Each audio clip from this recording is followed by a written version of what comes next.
Hey, how's it going? Today is 15th of December, Sunday. Since it's Sunday, I thought it might be important to take a look at a market, what kind of opportunities you can find. In today's video, I thought it might be important touching on finances. In just a second, we're going to be taking a look at perhaps some of the details that might be important when it comes to housing market. But just before we do that, let's take a look at one article that would be 2 billion boost to grow the UK's joint major trade group. That would be UK has today officially joined SPTPP as a fully fledged member, potentially boosting UK's economy by 2 billion a year in the long term. Let's try to understand it. That would be some of the bullet points. UK today become first European. I don't. UK is it Europe? I don't think. I think. Anyway, to accelerate the SPTPP, a major trade bloc in the Pacific would include countries like Japan, Vietnam, Peru, Chile, Malaysia. Okay, so it would be in the Pacific trade, right? Okay, UK membership grown SPTPP as GDP to 12 trillion annual creates opportunities for business, potentially boosting the economy by 2 billion a year in the long run. Okay, entire subject might be very complex, right? When it comes to trade and things that would be traded, would that be raw resources when it comes to batteries, for example, right? This comes as a immediate step towards the government's pledge for change by delivering growth and all putting more money into people's pockets.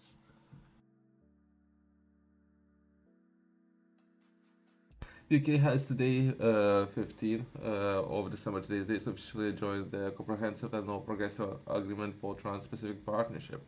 As fully fledged member, potentially boosting UK's economy by 2 billion a year in the long term. First time we were taking a look at this agreement, it was roughly about 12 months ago or so, where we were been taking a look at more in depth what this agreement is all about. But anyway, SPTPP is a major trade bloc. Those members: Australia, Brunei, Canada, Chile, Japan, Malaysia, Mexico, New Zealand, Peru, Singapore, Vietnam, and all. Now UK have combined GDP of 12 trillion.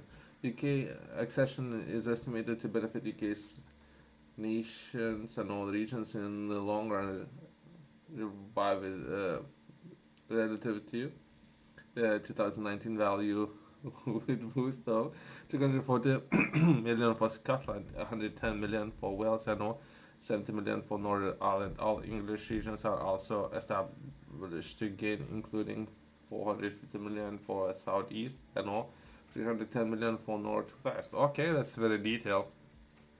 Perhaps there might be a lot of contracts on the table, right? I would believe that will be cars. Perhaps there might be some food contracts as well. But anyway, from today, business across the country will face lower tariffs and no fewer barriers when it's setting the economic across three countries with the financial service, manufacturing, no food, and no drink sectors. In particular, to set up benefit helping to support the government's plan for change by boosting household wage by 1 billion every year and delivering on one of the five missions to kickstart economic growth. I don't know, it's very debatable when they would say 1 billion every year, all this kind of thing, household wages. I don't know. I don't know. If anything, I believe that those are falling and falling hard and a lot. But this is some information that's available there. SPTPP is designed to expand over time, further growing the economic and strategic benefits for of the agreement. Costa Rica was recently announced as the next country to go through the process of joining. Other economies such as Indonesia and the largest economy in South Asia with GDP of over 1 trillion and home to around 280 million people in 2023 have already expressed their eagerness to join the bloc. I don't like some of the definitions, and then it would be described as a block. I don't like it, but when it comes to trade, there's a lot of things, right? It's great that there's a lot of actions been taken, when it comes to reaching out to some of the parties and establishing those trade relationships, it can be very hard, by the way. So just saying, right? Let's progress. Let's take a look at housing market, right?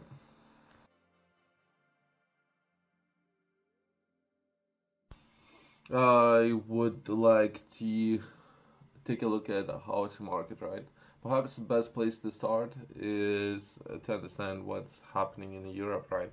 Relatively, home ownership rates in Europe vary widely, reflecting different cultures, economics, and historical context. While no country has 100% home ownership, there is nations where home ownership rates are very high. So, in other words, I don't understand it. I don't understand it because there's a lot of cultures and all beliefs, all these kind of things, right? And I thought it might be important on touching on the different process, right? Well, anyway, that will be Romania, 95%, Slovakia, 92, Hungary, 91, Lithuania, 90. Some of those numbers can be up or down by about 2%, but anyway, Croatia, 90%, Bulgaria, 85, and so on. So people who would own where they live, right? And as well as there might be different things that might be accepted in culture when it comes to traveling, all those kind of things. So that's roughly where the numbers are as of now in Europe, right? As well as in Germany, 50%, and or Switzerland, 40%, all those kind of things, right? But from there, let's progress and let's take a look at other statistics, right?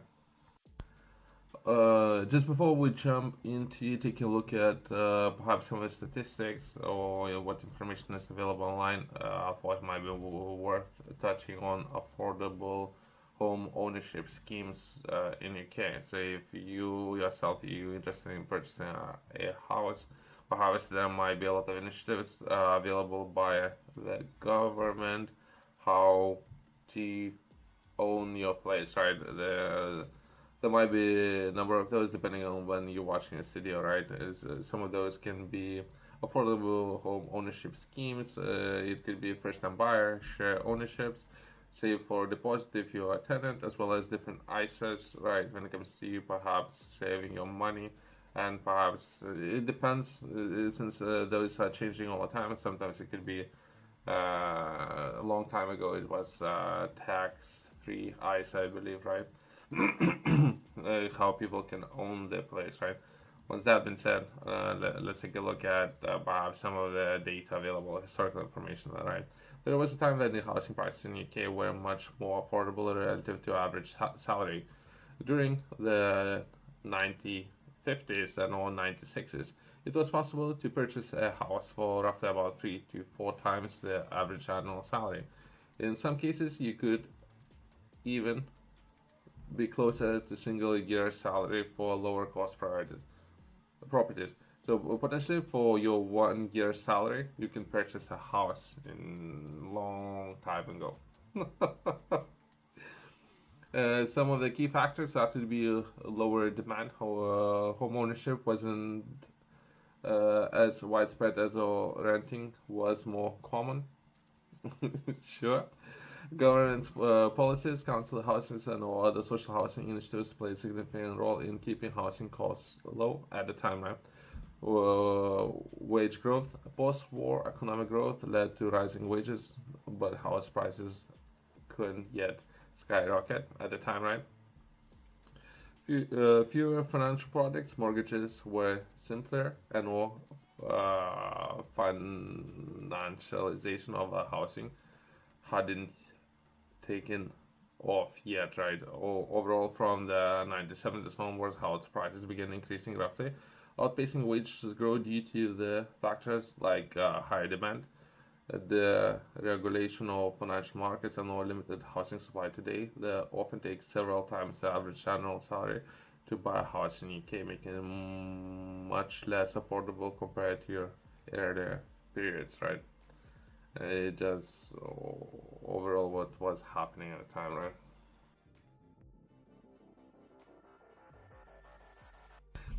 As well as estimate house demand in UK is significant. I know figures like 7 million. I might have read somewhere about 7 million homes that might be needed as of now, since the government set target for 1.5 million of homes, as well as there might be 2% or so, 30,000 houses that have been delivered within 6 months or so, right? So some of the statistics, right? Currently, housing shortfall in UK has faced a chronic housing shortage for decades. Estimators suggest that 30 to 30, 300,000 to 340,000 new homes are needed each year to meet demand, but actual building has consistently fall short. It might be supply and demand, but anyway.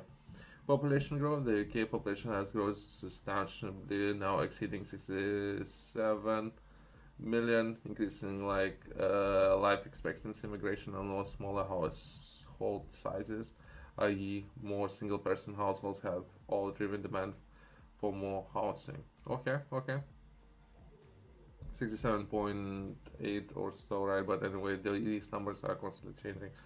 Historical undersupply. Decades of under building have led to a backlog of demand. Some studies suggest that UK might need up to 4 million homes just to catch up with existing shortages. Okay, so it's something myself I'm looking to understand. Would that be 7? Would that be 4 million that will be needed? Well, anyway, the entire market might be very fragile, by the way, right? When it comes to supply, demand, all those kind of things, right? Investment properties. So there's so many things going on. So it's very hard to capture. This is what we're trying to do: capture what's happening. It's very hard to do, right? Future projections looking forward: additional homes are needed for population growth and all demographic changes. By 2035, the total demand could raise to over 6 to 7 million homes, considering current trends. If you were referring specifically to a 7 million homes figures, it's likely to represents the total cumulative housing demand of the next few decades, including backlogs needed for future population's growth. Addressing the demand requires significant reforms, land use and all planning permissions and all construction rates. So, so the entire market might be very complex. So I'm just saying, right? But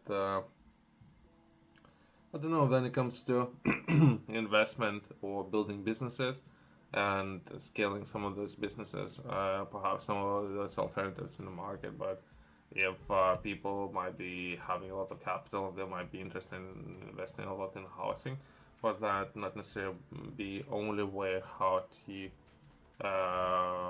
build the businesses, right? But once that been said, thanks for watching. See you next one.